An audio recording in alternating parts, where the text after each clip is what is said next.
This is the journey to one Africa. Monsieur le Président de l'Assemblée. President of the General Assembly of the United Nations, heads of state and government, Secretary General of the United Nations, heads of delegations.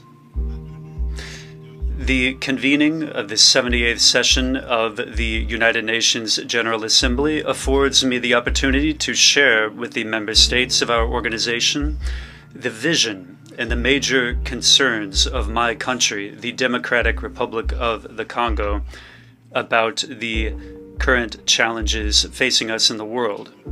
Having said that, I wish to preface my remarks by congratulating His Excellency Mr. Denis Francis upon his election as President of our august Assembly, and I assure all the members of his Bureau of the support of my country as they go about their noble mission, the mission conferred upon them by our institution. I also wish to thank the outgoing President, Mr. Chaba Karoshi, for his far-sighted leadership and his devotion, which contributed to moving forward our discussions and finding concerted solutions. I also wish to extend my gratitude to Mr. Antonio Guterres, Secretary General of the United Nations, for his active and ongoing commitment to peace and international security. President, as our session unfolds here in New York, the people of Morocco have not yet finished mourning their victims. Their wounds have not yet healed, following the powerful earthquakes which took place in the night of Friday the 8th to Saturday the 9th of September. That earthquake caused the death of 3,000 Moroccans. It wounded 5,000, destroying several cities and areas of the kingdom. Furthermore, Libyans have not yet recovered from the trauma of the flooding which claimed the lives of over 20,000 people and caused major damage on Sunday, the 10th of the same month. The people of the DRC welcome the mobilization of the international community to provide assistance to the kindred peoples of the Kingdom of Morocco and of Libya. We express our full compassion and solidarity and wish all the wounded a speedy recovery, all the wounded from these two natural disasters. President, beyond deploring these natural disasters, the current session of the General Assembly falls at an exceptional period of our history where the world faces serious situations that threaten the very existence of human beings. There is the war in Ukraine, which has caused a food crisis marked by skyrocketing prices and shortages of basic goods. Added onto that comes the exacerbation of the effects of climate change and armed conflicts, which have continued to erupt in various places.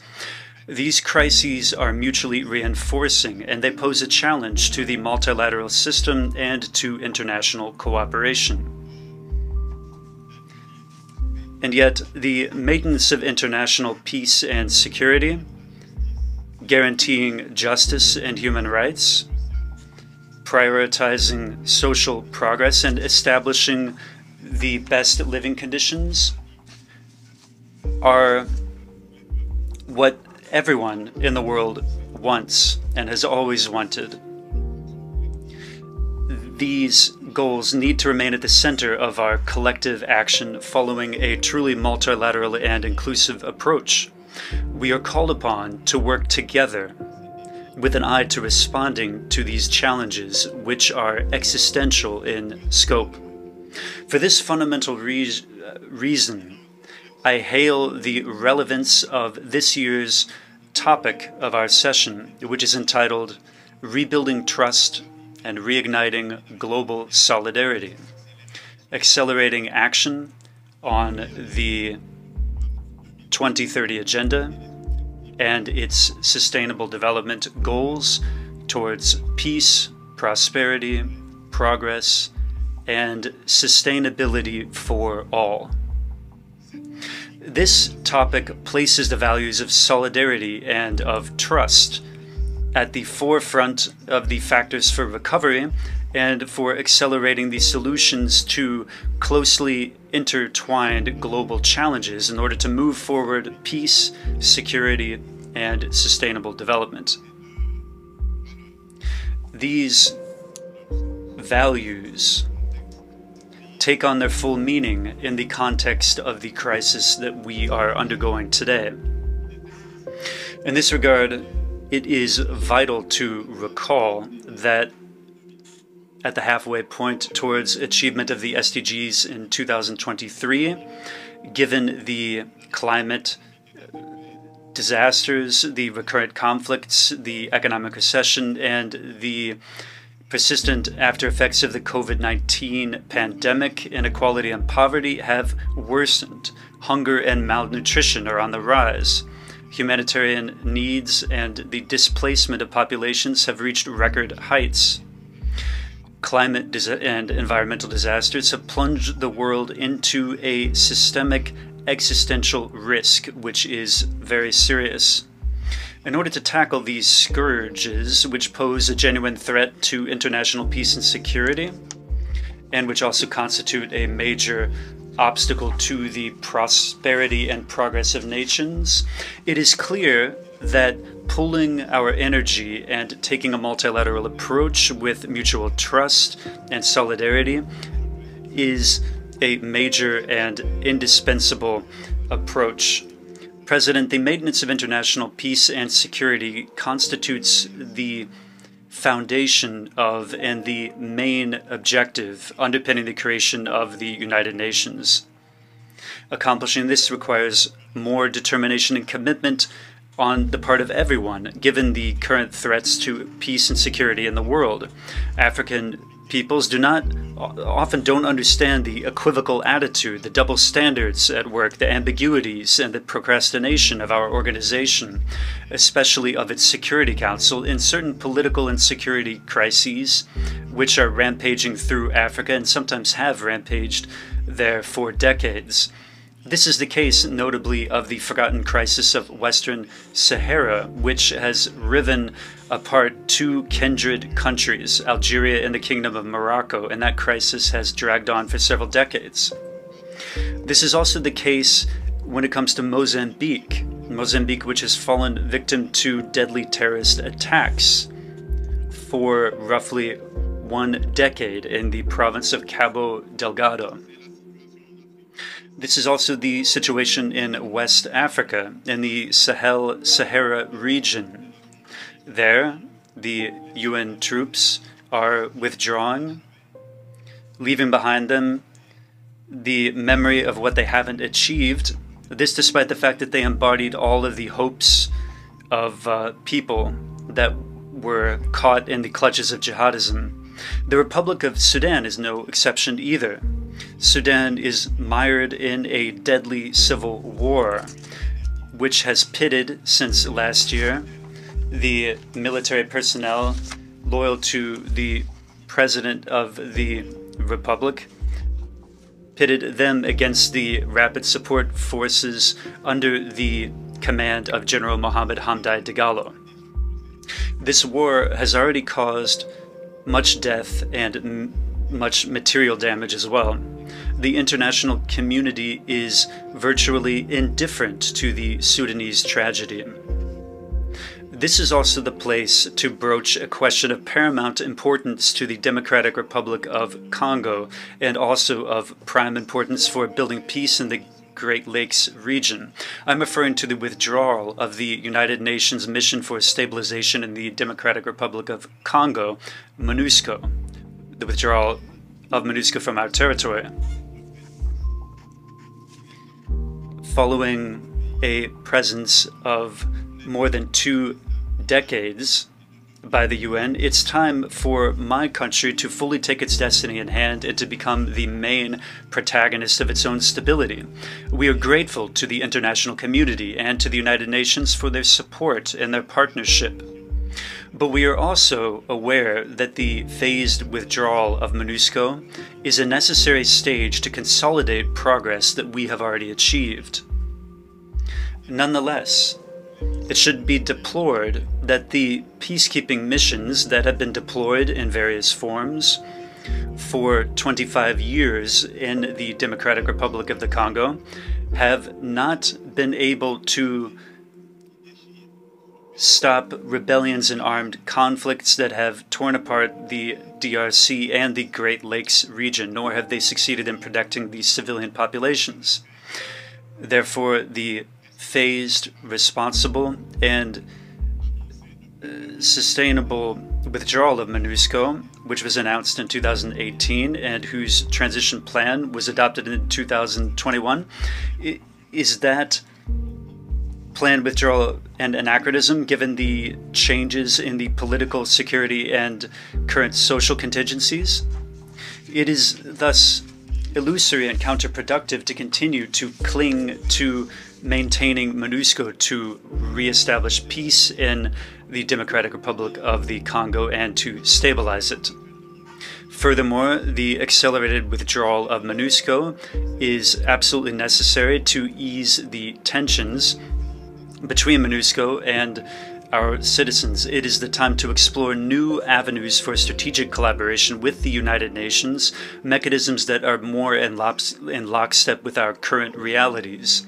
This is why, in my capacity as guarantor of the under the Constitution, guarantor of the territorial integrity, sovereignty, and independence of my country, and to ensure the good conduct of our nation and the well-being of my compatriots.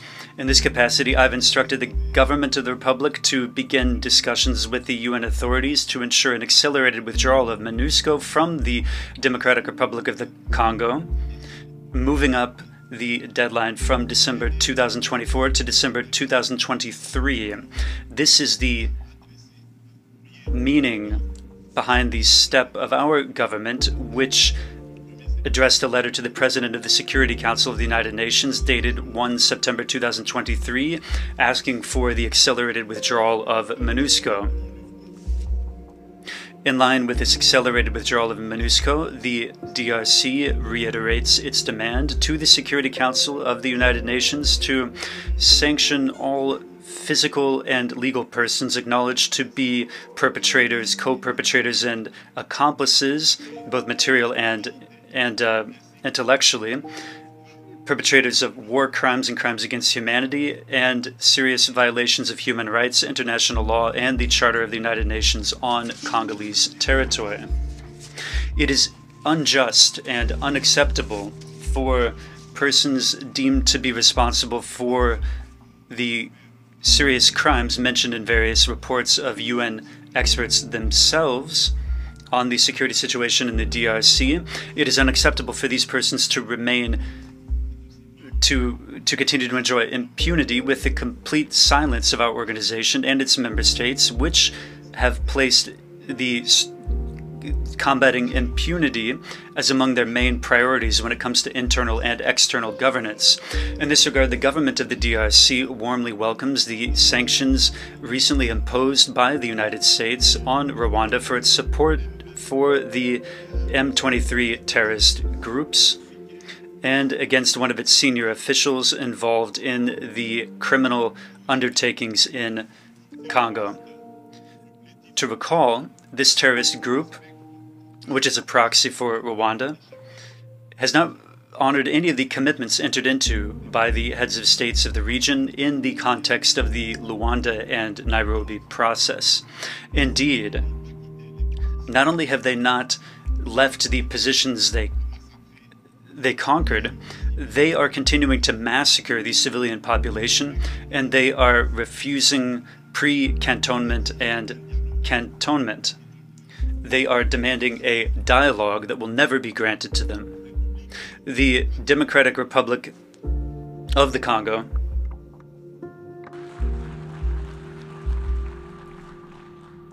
La République.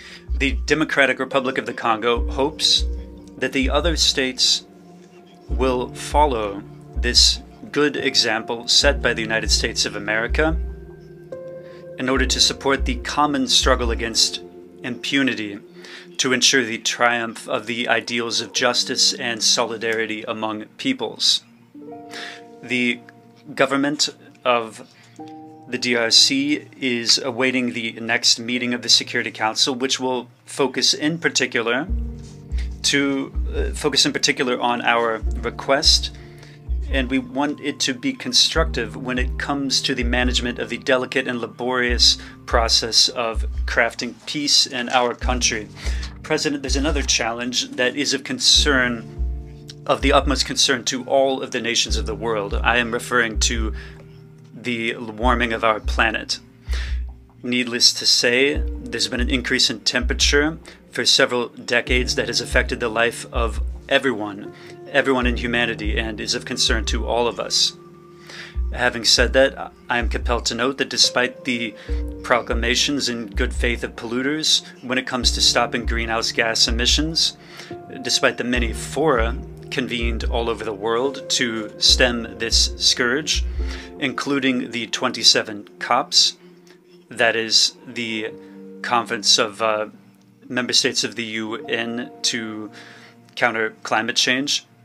And despite the many resolutions and recommendations adopted at these various bodies, despite all this, the warming of our planet is far from being restricted to the 1.5 degrees Celsius target. Despite the COP27 held in Sharm el-Sheikh in Egypt this year, there is concern about a trend toward this temperature rising. This is not very reassuring, and it calls for us doubtlessly to revisit our approaches and our policies that we've adopted. In this context, the African Climate Summit, which will be held in Nairobi in Kenya under the joint leadership of the African Union and the Republic of Kenya from the 4th to the 7th of September of this year, that summit was a welcome initiative and an opportune initiative which shows the determination of Africa to participate actively in addressing this vital question, and now to act as a heavyweight when it comes to providing solutions to global warming and to ensuring future economies that are more green and more responsibility. The Africans emerged from the summit with a set of shared specifications contained in the Declaration of Nairobi, which aim to ensure a reform of the international financial architecture, to ensure more fairness, restructuring, debt alleviation, local transformation of their products, and putting in place a carbon tax regime, including a tax on the commerce in fossil fuels and maritime and air transport. They also reminded the rich polluters of the commitments that they took on in 2009 but have yet to honor. That is to provide $100 billion in climate financing. The Democratic Republic of the Congo calls upon the United Nations and upon the entire international community to pay particular attention to the legitimate claims of Africa. In this context, my country calls for the creation of a fair carbon market, and we want to see incentivizing of prices to bolster the efficacy of climate financing. We hope to see the rapid operationalization of Article 6 of the Paris Agreement, and we support the idea of mutually beneficial partnerships between the state and the private sector.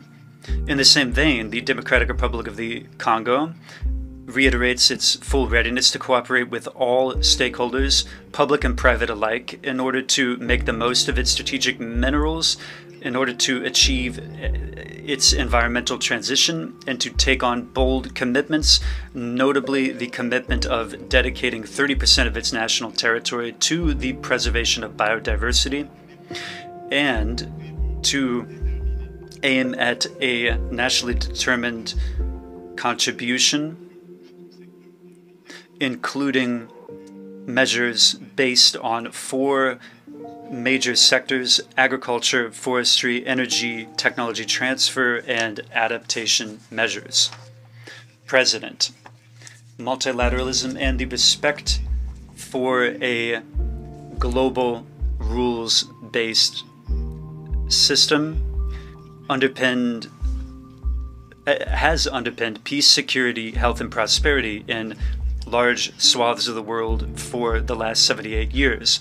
The United Nations embodies these principles and remains a key protagonist in order to cope with contemporary existential threats, be they the current food crisis, climate change, terrorism, or pandemics, or nuclear proliferation. None of these critical global threats can be resolved by nations that act by themselves, no matter how powerful they may be. All of this requires multilateral cooperation. To retain the trust of the international community, the United Nations needs to show that it is capable of adapting to the present and capable of effectively shouldering its responsibilities in tackling today's challenges. In order to provide new impetus to multilateralism, the reform of the Charter of the United Nations on the key points, the Security Council, the veto in Chapter 7, the use of force, this is absolutely necessary but will not be sufficient. We have a lot of work to do. The coordination and cooperation among the various institutions and agencies of the United Nations are imperfect. The global challenges are often tackled several times over at various fora, with different angles being taken, sometimes contradicting approaches being taken, and other problems are not addressed at all, with each international bureaucracy aiming to save itself. In this regard, I wish to sound a stirring call, the call of Africa on the whole, a call to enlarge the United Nations Security Council as a guiding decision-making body of the United Nations, to ensure that there are 2 representatives of the African continent there as permanent representatives in order to ensure fair and representative geographical representation. Hence the relevance and the need to reform our 78-year-old organization, which is somewhat hobbled in the face of current changes and international trends, so as to make it more inclusive in its composition and in how decisions are taken, the decisions that need to take into account the voice of Africa. President, before I conclude, allow me to speak from this high rostrum to speak about the question of violence against women in the context of war and in armed conflicts. It is no secret for anyone that the Democratic Republic of the Congo is one of the African states where sexual violence against women are most disconcerting, due in particular to decades of armed conflict. In order to ease the suffering of women who have fallen victim to conflict-related violence, and in order to begin to repair the harm done to them, my country has put in place specific institutional mechanisms. These are, notably, the National Fund for Reparations to Victims of Sexual Violence, conflict-linked sexual violence, and to the victims of crimes against humanity, crimes against the peace and security of humanity. That organization was created in December 2022 and is known as SNOA-F. In addition to these initiatives to protect and promote women, the DRC tirelessly strives to change the perceptions that men have about women, notably by removing social structures that create barriers to the fulfillment of women and to address the power dynamics that underpin male-female relations. Indeed, the skills and resources given to women are not enough in and of themselves to change their condition. It is vital to move farther and to change the social dynamics in couples, in families, and in communities. This is what underpins the promotion of positive masculinity, which is an initiative that I started from the beginning of my mandate at the helm of the African Union.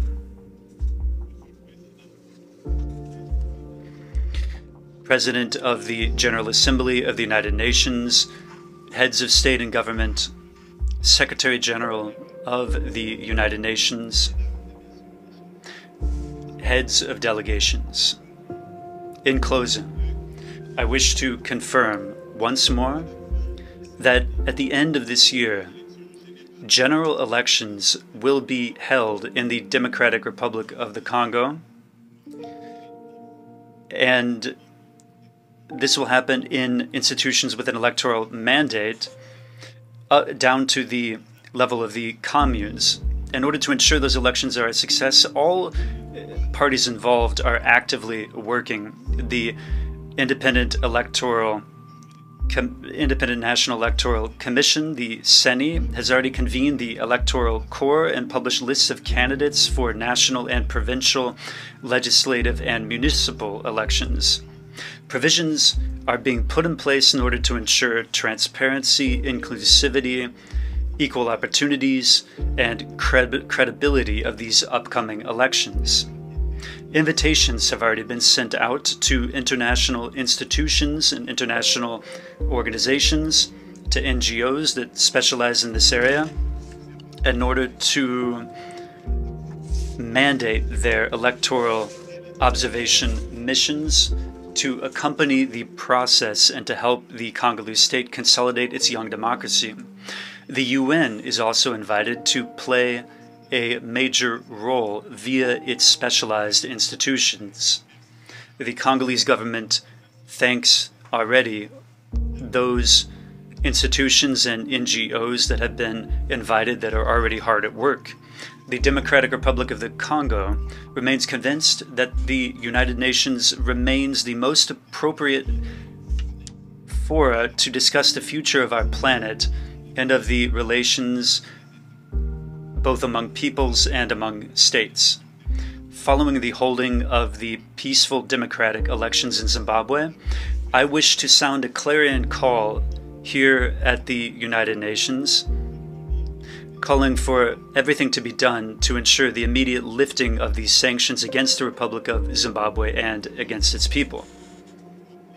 Nonetheless, to effectively discharge its important and delicate mission and to deserve the confidence of everyone, the UN needs to embody the values of justice, equity, and solidarity. The UN must be representative of everyone in all our cultural, political, economic, and social diversity. This is the full meaning behind the reform. This is what underpins the reform that the Africans have often reiterated in the fight that we must all participate in. I thank you.